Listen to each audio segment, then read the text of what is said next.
नमस्कार दोस्तों, आज की हम इस वीडियो में जानेंगे कि गंगा की उत्पत्ति कैसे हुई तथा कहां से आई।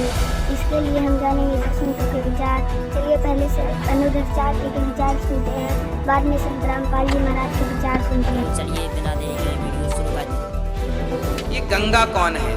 कहते हैं कि जब भगवान 52 राजा बलि के द्वार पर 3 पग भूमि मांगने गए तो पहले पग में तो पूरा अतल वितल सुतल तलातल रसातल महातल मांग लिया, दूसरे पग में सत्यलोक को नापा, तीसरा पग कहाँ रखे?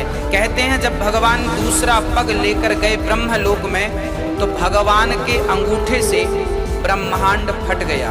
वामन भगवान ने इतना विशाल रूप बनाया कि इनके अंगूठे से, चरण के अंगूठे से ब्रह्मांड फट गया और ब्रह्मांड के बाहर का जल इनका अंगूठा धोता हुआ गिरने लगा। ब्रह्मा को लगा कि इस पानी से पृथ्वी डूब जाएगी।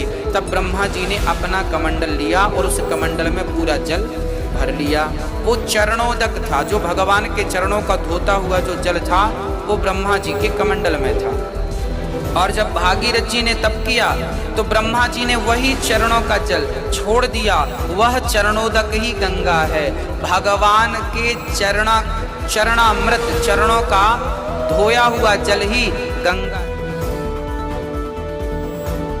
सतलोक से या गंगा आई, सबसे पहले आई शिव के लोक में, शिव के लोक से फिर आई विष्णु के लोक में सबसे, और फिर उसके बाद आई है इस पृथ्वी लोक में। इसके आने का तरीका परमात्मा की रजा और उसका, अब उसको साइंटिफिक तरीके से किसी तरह लगा लो। वहां से नीचे आई, फिर वहां से नीचे वाष्प बनकर पृथ्वी पर आई, या हिमालय के ऊपर आकर के ये बर्फ रूप में विद्यमान हुई और हो ही रही है। हुई क्या, ये तो आ ही रही है, वहीं से चलकर आ रही है। और इस गंगा के पानी को आप रख लीजिए, तो 100 वर्ष रखो, ये खराब नहीं होता। और ये तो इसे लोक में जहाँ सब कुछ में तुरंत ही जीव चल पड़ते हैं। ये कितना सुंदर शरीर है, मृत्यु के उपरांत 2 दिन इसका अंतिम संस्कार ना करो, इसमें जीव पड़ जाएंगे सारे में। लेकिन उस गंगा के पानी में वो खराब नहीं होता उसमें। अगर आप हमारी वीडियो यूट्यूब पर देखते हैं तो वीडियो को लाइक करें और चैनल को सब्सक्राइब करें।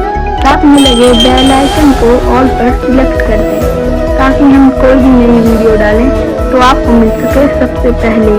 धन्यवाद।